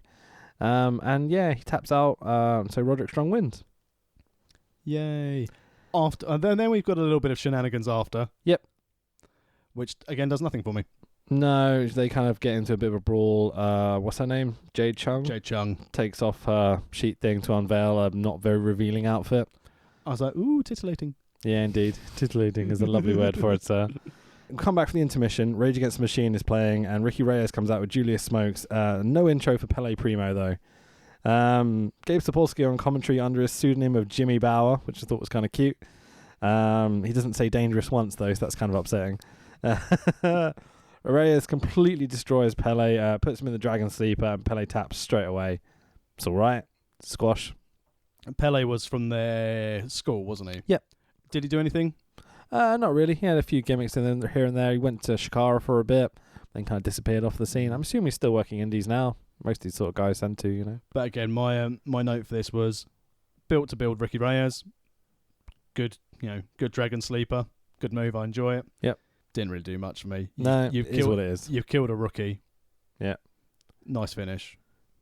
Brap, brap. So then we move on to Jimmy Yang versus James Gibson. So the fans massively appreciate Gibson. They know this is one of his last matches. We get please don't go chants. We get a handshake between the two. How do you feel about a please don't go chant? Because obviously if he's already signed a contract and they're saying please don't go, it's a case of I'm going. Yeah. So I think this comes from back in the day with ECW. They would chant "You sold out" at people that were going to WCW or WWF. Yeah. So the antithesis to that is when I think it was Eddie Guerrero and Dean Malenko at the same time, wasn't it? They chanted "Please don't go" rather than "You sold out." Yeah. And so I think it was of that moment in that they just wanted to say like, "Oh, we just love you guys so much. Like, we know you're going to go. We know there's more money there. We know you want to make a living. But just like, but please don't. Please stay. Like, we'd love you to." I think it's said in a different context to what like the initial face value of it is, you know? Onto that one, I remember Taz is leaving ECW. Yeah. And some of the crowd were chanting, please don't go. And one bloke went, "You suck, Taz! Fuck you!" And then Axel Ross was like, "No, don't say that." Like, on the crowd. Oh, good on him. Why not, mate? So there's some really beautiful sequences in this match. I'm not massively into it, but it's definitely one of the better matches of the night. Yeah, I'd say. I agree. They know each other. They know each other's styles. It works well. There were some clever spots. I love a power bomb into the corner when it's not done by Tyler Black / Seth Rollins. Buckle bombs, yeah. Yeah. But very safe, very good, solid match. Get double lariats from them both, which doesn't really work for me because they're both quite small guys. Yeah. Like, but, you know, you see what they're going for. This Yang time thing, Jimmy Yang's doing at this time, it's a spiral tap, isn't it, that AJ does? Yeah. Like a spinning, what would you call it, 270, I guess? Because he goes from standing to flat, but it's a front, like, 3/4 flip. Yeah. But yeah, it's pretty impressive. He misses the first one, unfortunately, for him. But, indie wrestling. Yeah, exactly. It's using my comment a lot of this. It's indie wrestling. Yeah. Noble teases the Tiger Driver, which he's using as his finish at the time, but ends up in a choke, but Yang gets free. I thought that was probably going to be the finish of the match, to be totally honest. They get very kind of like false finishy here, which is, I think, justified. I think they're allowed to, because lots of other people in the matches haven't. So it's nice to see this kind of reserved for this spot at this point. Yeah, and again, rightly so, based on positioning of the card. Absolutely, yeah. So he hits the Yang time, but then Gibson kicks out of it. So they teased it, he missed it, hit it, still kicks out. It's quite a cool moment, you know. Nice. Definitely getting that over. Goes for a third one, but no, we get the buckle bomb, as you said. Brutal looking Tiger Driver, but then Yang kicks out of that as well. And then James Gibson chokes out Yang, and Yang instantly taps. So yeah, not a bad match. Yeah, very good, and a good send-off to go back to the WWE. But not bad for a vanilla midget and an Asian cowboy. That's like Vince McMahon in my head coming out, you know. I liked the post match from Gibson as well, sort of being very grateful to Ring of Honor, and so appreciating what they've done for him after he left WWE to come in, won their title, and did a stellar job. As I said earlier, then he now it's time to go because Sylvan ain't going to job to himself. Yeah, it's a nice moment. Very nice. And he picks Roderick Strong, your favourite wrestler, for his last match. What a shame. Yeah, I mean, he was just preparing for going to WWE and was like, "Oh, I just have to work with these like dull ass baby faces." Fair enough. So then we've got Homicide versus Jack Evans, and my first thing that I notice is, what the hell is Jack Evans wearing? Stylish. He looks totally different to how he does now, and I remember this Jack Evans obviously, but we've got a white do-rag with a cap combination. He's got shorts which are the length of trousers and massively wide, so it's like early 90s like new metal style shorts, and like, dude, this is 2005, this is not 1997. I'd expect to see the Korn bass player dressed as this. Very much so. Yeah. He's got the arms, the sleeves cut off of his t-shirt, and he's wearing sneakers and white socks, and you're like, it doesn't look like a wrestler. Tony Hawk versus metal bass player in one sort of set of in-ring attire. Yeah, it's surreal, isn't it? It's Jack. He's unique. I would never want him to change for anyone. But yeah, this ring gear is dog crap at this point. Homicide's music is awesome. getting that from Kill Bill, and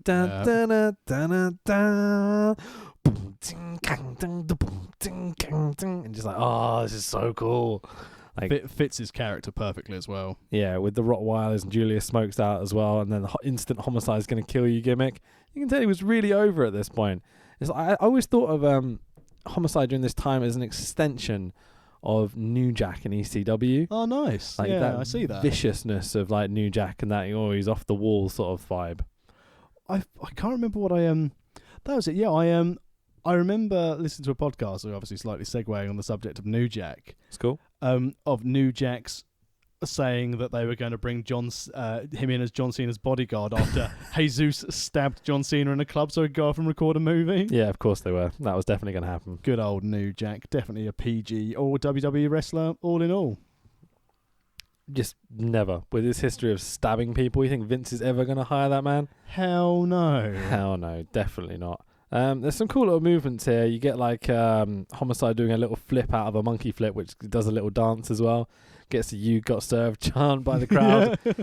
Jack dances back, but instantly gets betrayed and beaten on. So yeah, stuff happens. Jack is super, super bendy. Whenever he puts him in submission, like he gets to the point where his foot is touching the back of his head. You're like, I dream of being that flexible, like, can you touch your toes? Just about, yeah. I can't. If I bend my legs.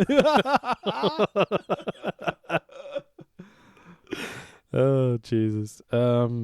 Really fun match, though. Yeah. Really fun match. Obviously carrying on the storyline from earlier in the night with Cabana being sort of kicking about as well. Yeah, so the match is fairly decent up to that point, as you say.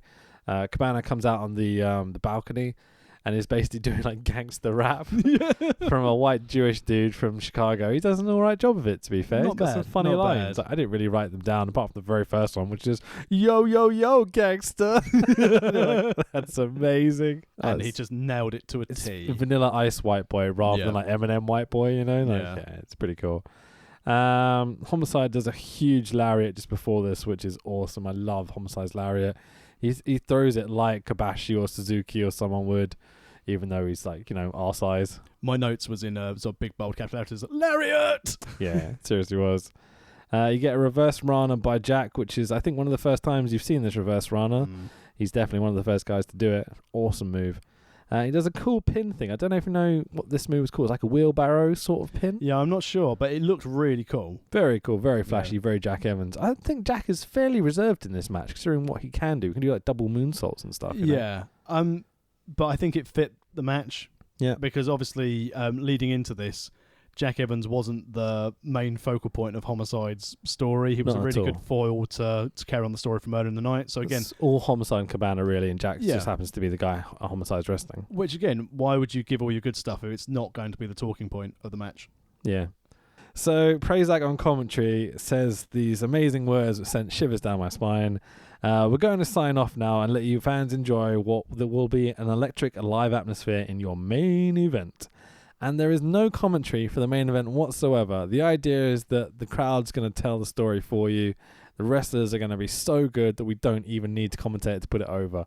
What an awesome gimmick. They do this a few times. Yeah, and it really worked for me. Yeah. I mean, not only because I wasn't a fan of their commentary, and I think that would have ruined the main event, but as you said, absolute genius. Whoever made that call, it just added to the match because, as we'll get to, just the drama that unfolded, just these two athletes telling a story with the crowd being essentially the narrators of what they're doing. Oh, yeah.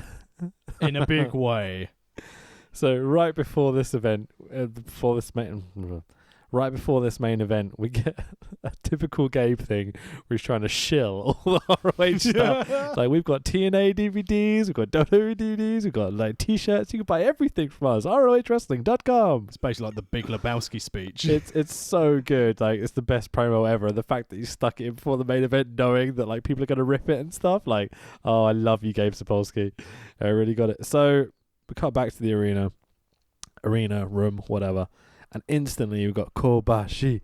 The crowd is insanely hot right from the beginning. This is the first time ever that Samoa Joe and Kenta Kobashi have wrestled. So on Stone Cold Steve Austin's podcast, Joe was talking about how Kobashi, when he came to America for the first time to wrestle Joe, thought he would be a heel, an unknown. And Joe's words to him were, "Trust me, big baby face. And this crowd really just erupts for everything. Like I didn't write many notes for this match because I just sat back and watched it last night, and I started watching it again just before you arrived just to gain that atmosphere. And I don't think there's a hotter crowd ever. I loved it. I watched it on the DVD, and I also watched it on my phone one lunchtime at my desk. Nice. And as you said, the match start to finish, there is no bad part of this match at all. Yeah. I know we've said in previous podcasts, and we sort of pick a match of the night, a match of the card, and it was going to be this based on Joe versus Kobashi as the title of the DVD and the show. Mm-hmm. But even as someone, and you know, when I popped over and dropped the DVD back the other day, and I was like, yeah, it was a good show. It was a good show up until this main event, where it was insane. Cool. This is the hardest hitting main event that I have seen of that time period. And obviously, as I said, I know we've seen some stuff in New Japan when we've been to visit, and we've seen our good friends forearming the daylights out of each other in that spot. But this match, the only thing I noted down just to talk about was Kobashi's 100-hand slap. Yeah. Like E-Honda style. Yeah. Oh my God. And as you said to me when you said about the DVD, and that a lot of this undercard isn't available elsewhere, but the fact that anyone who listens to this can go and watch this match on YouTube. I would encourage anyone, just pause the pod, go stick this on YouTube, and then come back. I mean, even if you don't come back, I'd like you to, but my God, you'll just watch this match and it'll be amazing. Don't think that some people, I have seen comments on some stuff of the online versions, it's like, where's the commentary? The reason there is no commentary was established prior to this match before someone whoever ripped it and put it on their YouTube channel. Yeah. But yeah, just hard-hitting, strong style. Wow. Even like the storytelling in it is so brilliant. The way right at the beginning, they're kind of facing off, they shake hands like the traditional ROH stuff, and you can see Kobashi respecting what's happening and really like letting it sink in, like how big this crowd response was. It must be the first time he's ever been in a crowd like this. Definitely, and the fact that, as you said and made mention to, if he thought he was coming over here to be a big heel. Yeah, like an unknown kind of like, cheesy underdog, sort of like traditional foreign heel in America. But to then have the intelligent ROH fans who've done their research to know of this guy's history, as you said, it must have been really touching for him to be a case of, I'm an unknown, but they are adoring me for my art. Yeah. Brilliant. As you said, perfect storytelling. I remember watching that. I've watched this match maybe 50, 60 times easy, maybe hundreds, because I had that crappy file of it that I just watch on repeat essentially sometimes. And the thing that I always love about this match is it has a slow build feel to it. They're building to that finale. But right at the beginning of the match, they kind of lock up, they're jostling with each other's kind of knuckle lock, and then Joe just kicks away at one of Kobashi's legs, and Kobashi's like, what? Nah, no, we're locking up, we're wrestling. And he'll go to do it, and Joe will kick his leg again. He's like, all right, I'm starting to get pissed off now. Like, can you not do that? And then eventually Joe just slowly pushes him back into the ropes, taps him on the chest like he's going to release him, and just clean slaps Kobashi as hard as he can across Kobashi's face. And the whole place just pops at the same time for one slap. Like, they've done 4 little things, 3 kicks and a slap, and the whole crowd is 100% with them. Yeah. How many people would you say were in this crowd? Apparently there's about 1,000 or so, but it doesn't look like that. It looks like a couple of hundred. And it sounds like a couple of thousand. It's one of the very clever production things they stole from ECW, which a lot of companies don't do anymore because it seems lo-fi, is that they're just boosting their audio levels from ringside mics a little bit too much, so it constantly peaks. I remember watching this DVD last night, and it was quite late when I was watching this main event and thinking that this was a lot louder than it actually was. Because if you actually look at how much the levels are peaking, they're not really going that far. But when they recorded it, they let it peak. It has that illusion of a really big crowd of people. It's very clever production technique. And so, yeah, every time like there is a huge pop like that, which is constant throughout this match, it sounds like thousands of people. Just that clever little production trick, I mean, you have to have a hot crowd to do it in the first place. But, yeah. Yeah, and as you said, start to finish, they were eating up. They could do anything. The way I put it was I couldn't stop smiling while watching it, especially the first 5 minutes, and the atmosphere is contagious. you get kind of wrapped up in it.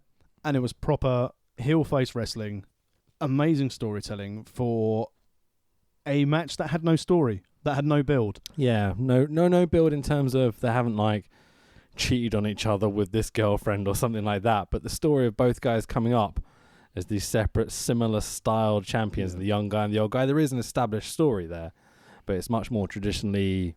Yeah, but it hasn't been played out on all of their shows. We haven't had run-ins. We haven't had interactional exactly. face-offs. It's the first time they've been in the ring. It's the first time they've built it. And the respect... And that's the thing as well of the independent fans at this time, because you have people who are 100% ROH and nothing else fans. And it really adds to the promotion, and it really adds to this match, how into the promotion they are, how proud they are that they are fans of ROH. Yeah. Definitely. This is one of my all-time favourite matches ever. It's right up there. It always was. People complain that there's no selling and that it's too strong style, like they're too stiff with each other. For me, that's what this match needed. It's what it deserved. Yes, they run the risk of causing a few injuries to each other. Like there's a lot of head bumps. Like there's a sleeper suplex Kobashi does. Where he puts him in a sleeper and just picks him up and just kind of leans like 45 degrees back. Not the full extension. Yeah, a bit wincy. Yeah, it's the kind of thing that eventually Misawa died from with that back suplex. And so it is scary, some of the stuff they're doing, but it's definitely of the time period. I think they needed to be this stiff. And like the state of Joe's chest after Kobashi has chopped him. It looks awful, absolutely awful. And I said like there was the 10 chops, and then there was about 20 chops, and then I started counting, and I lost count at 57. Yeah, and the fact how as well Kobashi sort of halfway through was like, okay, more. But it's that sort of thing, that selling like, oh god, I'm so tired, but I'm gonna give you some more, and he went for it. Is their style of selling in this match. If instantly Kobashi does one big move and Joe's just down on the floor dead, they're not selling the fact that they're these two behemoths. They're meant to be like both unbeatable kind of characters. So the underselling of those elements at the beginning especially is needed. It's part of the story. It would be weird if they were like doing normal wrestling selling. Joe's facial expressions in that mass run of like over sort of 60 slaps, you could tell by the end of it, was like, this is really hurting. Like, there's moments where Joe grabs Kobashi's head and is just like kicking him in the forehead, just like a short distance. And like every other person he's done that to is like, that's his ultimate, like, oh, I'm going to fall on the floor now. But Kobashi just stands up and is like, yeah! And Joe's reaction to it, where he's like, oh, what the hell? Like, how dare you? Like, their selling, I think, is outstanding in this match. Like, people complain that it's not John Cena, Randy Orton levels of sort of selling stuff. You know what I mean? And it's like, can you imagine? What a shit can you imagine match how to compare crap? it to? But that's what people think, I'm sure. You know? Oh man! Can you imagine if he's flopping around like Shawn Michaels, for example? Yeah, well, as we said on the pod last week, the atomic drop into like the front flip barrel roll. Yeah. Slap. What a joke if Kobashi does that for Joe. Can you imagine? But Makes no sense. Two big lads, you don't need, as you said, the selling for the little bits, because it made everything else they did more important, and there was no wasted move in this match. Yeah. Every move had a purpose. Every reaction led to another reaction, and it was brilliant. I said it's the first time I've ever seen this match. Yeah. But like when you mentioned this to me, that this is the match you show people who've never watched wrestling before. It certainly was, yeah. I'd agree. If anyone wanted to say, oh, can you show me sort of an example of what wrestling was, does it hurt? Like modern heavyweight wrestling. Yeah. Yeah. I mean, I know a lot of people see the modern wrestling now with a lot more spots, a lot of false finishes, a lot of flips, high energy stuff. This was high energy, but it was so... I wouldn't even say violent. It was so... I'm lost for words. It's just so tough. Two tough guys wanting to be the best. And when storytelling is that pure and that basic with no complexity... Yeah. And just to do it in the ring, two amazing pros. Yeah, exactly. There's some really cool moments, like where Joe puts him into a submission... Kobashi reaches for the rope, so he changes up the submission to like the Rings of Saturn, and then once he gets his foot over the rope, he changes that up into like the crossface and things like this, and just keeping his arms away from the ropes. Like very clever little technical bits that kind of get pops every time he does it, and every little like motion in a submission, the crowd like, whoa! Like you don't get that from a regular wrestling match. You could have very put that clever match in any promotion, and it would have been one of the best matches that promotion have ever had. I agree with that. I think the crowd incredibly generous right from the beginning, and deservedly so, because they make this match so much fun to watch. Probably a bold statement, because obviously I've not watched too much of the product after sort of the Summer of Punk. Would you say that Ring of Honor fans would consider this to be the best Ring of Honor match of all time? I do. So yeah, I think there are other. It's tricky in that it's kind of a crossover match, because Kobashi wasn't a regular really for ROH. He does wrestle a few other matches. He does like a tag match the next night and such. But really, he's a Pro Wrestling Noah guy, and is very much in the latter stages of his career. So Kobashi had a break with cancer after this, so stopped and then came back to have like a real big return match, and then retired around 2013, I think it was. I think it's around then. And so he has a good run after this, but he's the shape he's in this match is pretty impressive. Yeah, definitely. Like he looks like a V shape, you know what I mean? Like he's got a big upper body and like a small waist. And in latter years, he very much becomes like an L shape, you know, just like a big dude. Which, you know, he's definitely of an age at that point where it's obviously going to happen.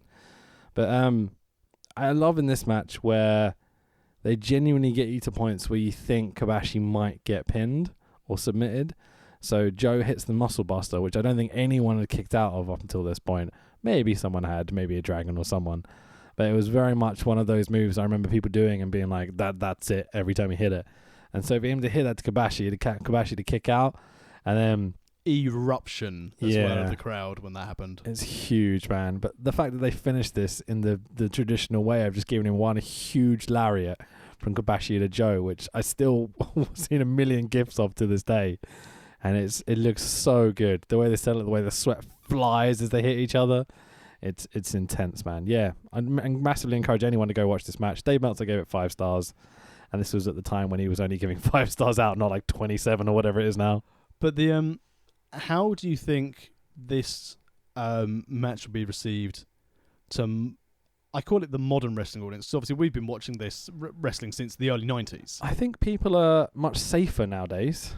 And so to watch this, and when they are going that hard on each other, I think I think that would get over with anyone pretty much. So would you say, because obviously a lot of the matches which we've watched on these cards so far, especially if we've watched some of the older shows, where the matches at the time were great. So for example, we talk like Bret Piper, fantastic match. But if you compare it to a similar level match today, where there's so much more to it, people might go, oh, that's old. Yeah. Whereas this is new. Do you think that this level of strong style match would still, essentially, is it a timeless match, would you say? I'd say so, yeah. The big thing this has that a lot of the other kind of classic strong style slow build matches has is that right from the beginning the crowd are completely into it. There's a little lull in the middle so they can build towards the end, but it's very cleverly constructed and there's still some interesting stuff happening. A lot of the time with strong style matches, it's very slow and they don't give you anything at the beginning to kind of make you wait. I think this is so satisfying from beginning to end, and it's quite a compact match as well. I think it's only about 20 odd minutes. Have you got timings for this? I did note the timing down. The timing I noted down was 22 minutes and 14 seconds. It's a perfectly disposable length, but still main event quality. Yeah, you know? Definitely. Yeah. I would say this match made the card for me, as expected, being the fact the card is called Joe versus Kobashi. Nothing on this card can touch this main event. Yeah, exactly. And I will agree with you that through all of the shows we've watched to date for this pod, nothing can touch this match for storytelling and fan reaction. Yeah, I think this is our best match so far. I would say so. The ROH put on some killer matches around this time. Yeah, I said from someone who's not watched this match before, this was a fantastic match.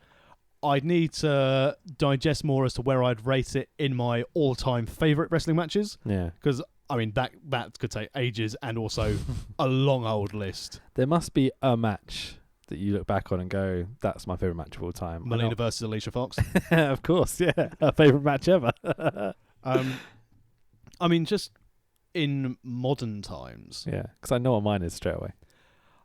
Go on. I think modern times when you've got just the crowd reaction of Punk at Money in the Bank when he was leaving in Chicago, just as the eruption of the fans and just how he left and the fact through the crowd. I think you just said John Cena was in your favourite match of all time. I am a John Cena fan. Oh, controversial. But I would say my favourite match of all time that I would go back and Still can't do an SDF. Go on. Neither can I. Neither can I, to be fair. I But don't bend that way. I think... I still think one of my favourite matches of all time... John Cena bend that way? Go on. He does to Nikki Bella. Oh, fuck's sake. Favourite match of all time, go on. Brett Bulldog, 92 SummerSlam. Of course, that's my choice. Yeah. Yeah, good man. It's the greatest match ever, and it's in Wembley, and it has the British Bulldog in it. Who cares? So this show is generally quite a fun one. Honestly, I'd skip every match and just go to the main event. Just watch the main event. I'd agree. Give ROH some money. Find out their streaming service. Buy the DVD if you can. If you can't, go on YouTube. Just watch the main event. But yeah, it's so good. The rest of it is not really worth watching, if I'm totally honest. Just bury the whole... Thanks for listening. We just basically said you've listened to us talk about wrestling that's I remember this card kind of being like that, and that the undercard is all fairly just like to the point, and then the main event is the greatest match ever. Yeah, I wasn't shocked into finding anything different upon rewatching it. It's okay. It's not bad. It's a good wrestling card. It's the sort of thing that in an evening sometimes, if I'm doing other things, I'll put wrestling on in the background and sort of be looking at it and then concentrate on what I'm doing on my laptop. Yeah.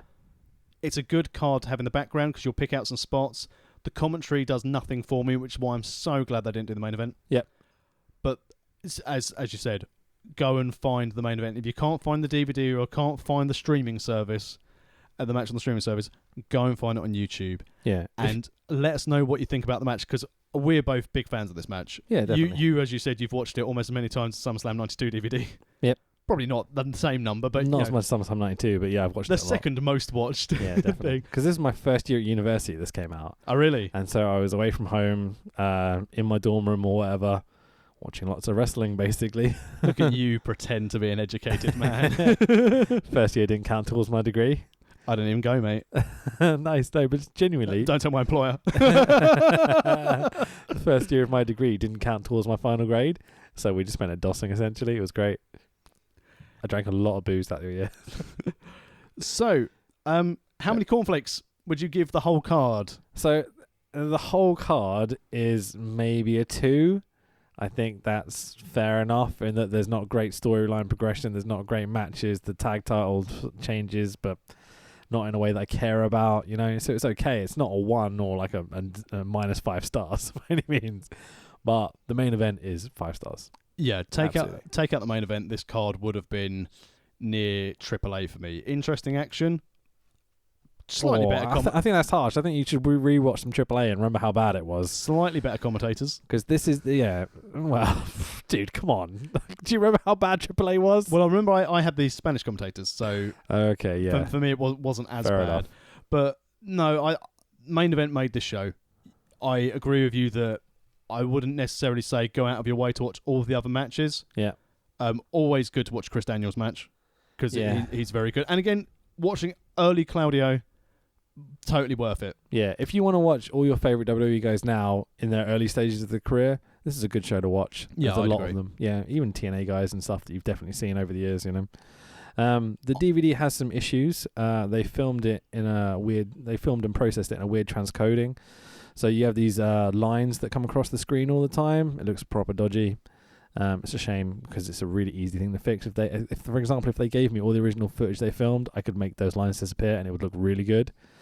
Just by one simple process of exporting a video in the right codec. But it's a shame that they don't have that down to them. The thing that I need to mention is the shitty ring bell. Oh, Jesus Christ. They've literally got like what sounds like a tin at ringside. Okay, dung, dung, dung. And the match starts every time.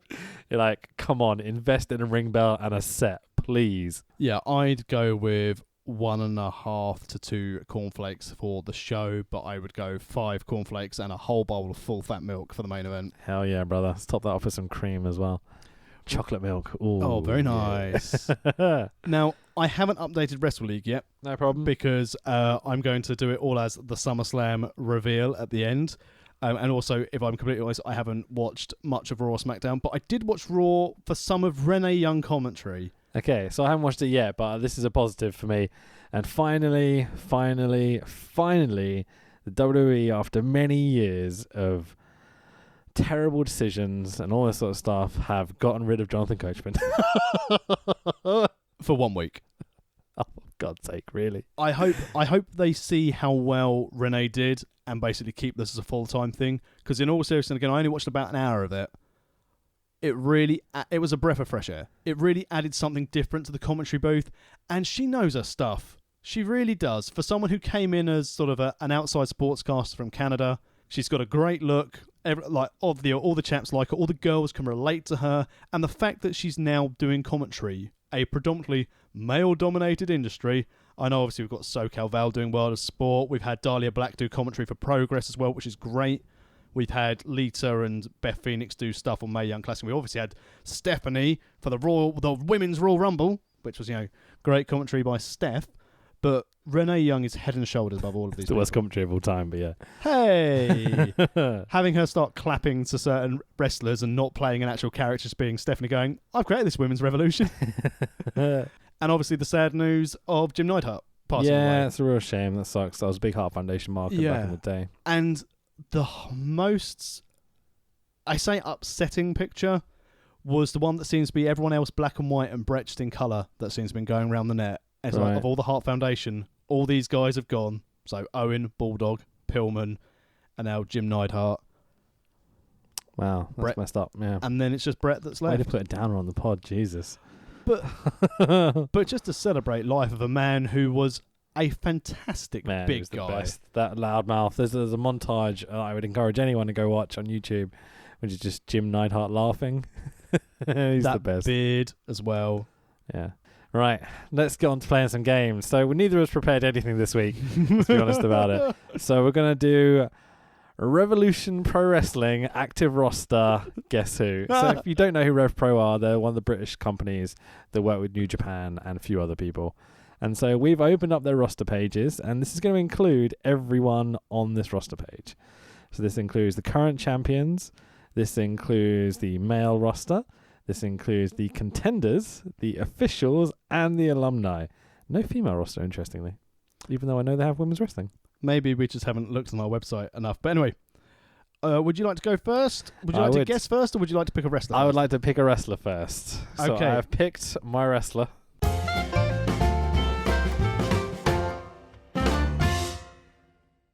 What are the rules here? It is, let's say, 10 guesses. Okay, 10 guesses and the least points wins. Correct. Okay, go on then. Does yours wear a mask? No. Well, that only knocks one off the roster. Does your wrestler currently wrestle as part of New Japan Pro Wrestling? No, he does not. Okay, that is good. Is your wrestler a white male? Yes, he is, surprisingly. Through like most of the roster is. Process of elimination, my friend. I know, I'm with you, yeah. Do I think this wrestler's a dick? Yes, you do.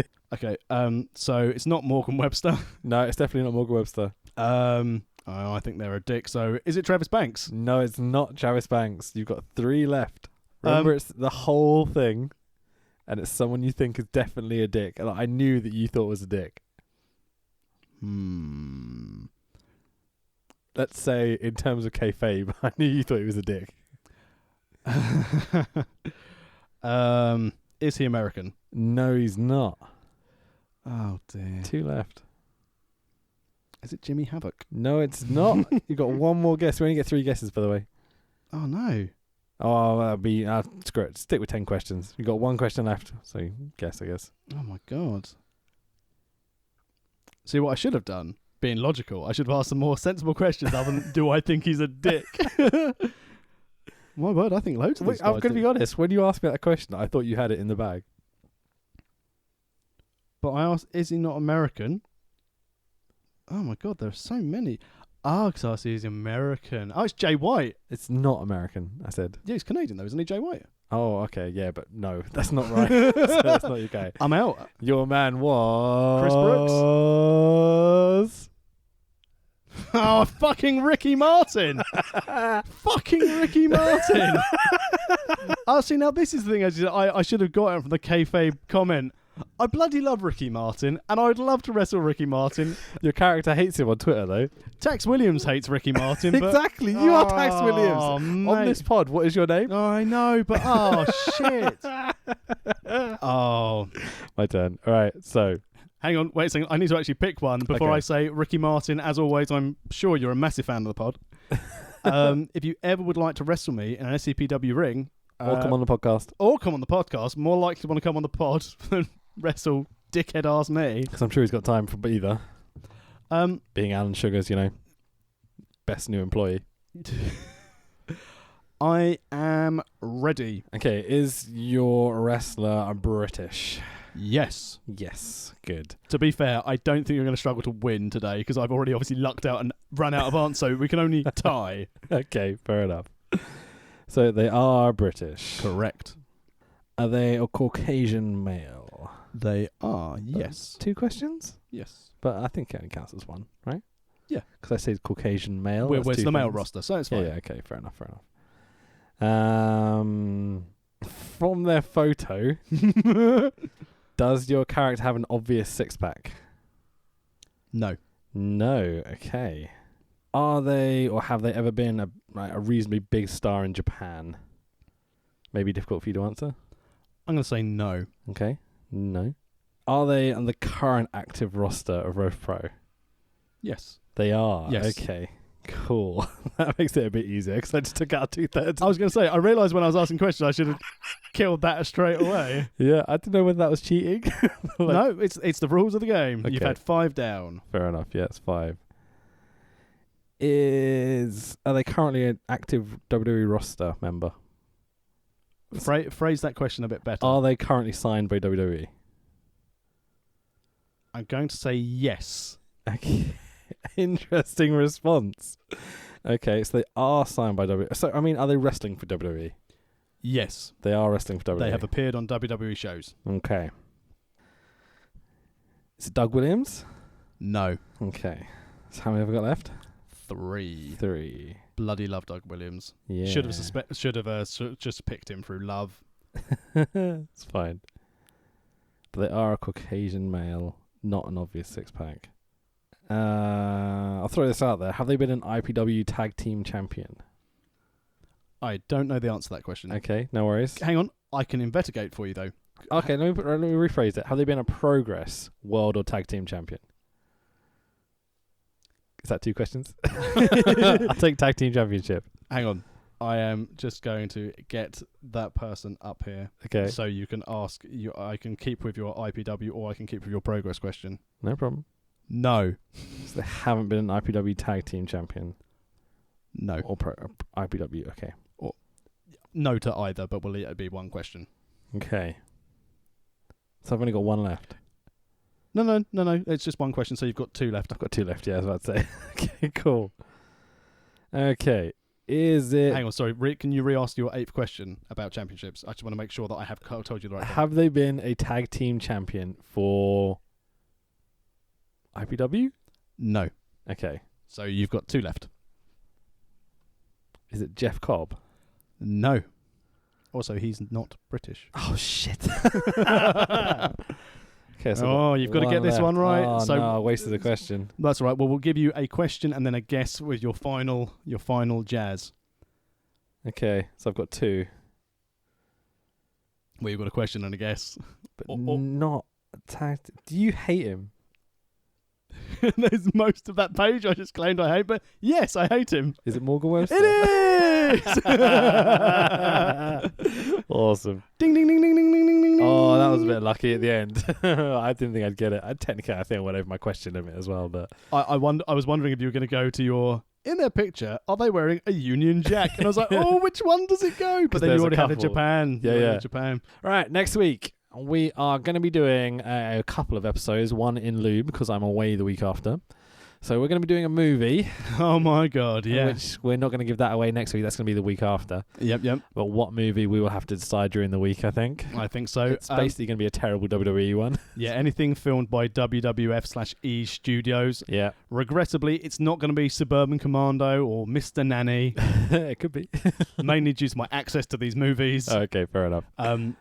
Probably going to be one of the Marines. Yeah, something like that. If you've got one you want to recommend to us that maybe we haven't listed that is terrible. We want a terrible movie so we can take the piss out of it. We don't want good movies. That's too easy. And that WCW movie as well, where they had everyone appearing on the beach on a boat. I'm not watching that. I don't remember that one. Sounds like Baywatch. Baywatch is better than this dross. Okay. There's a few Hogan movies I can think of. So there's one that Bubba the Love Sponge filmed. Oh. Way racist, allegedly. No, definitely. Like, I think we're all aware now. The key to it is, lads, I'm really sorry I got caught. Wait, what? Piece of shit, yeah.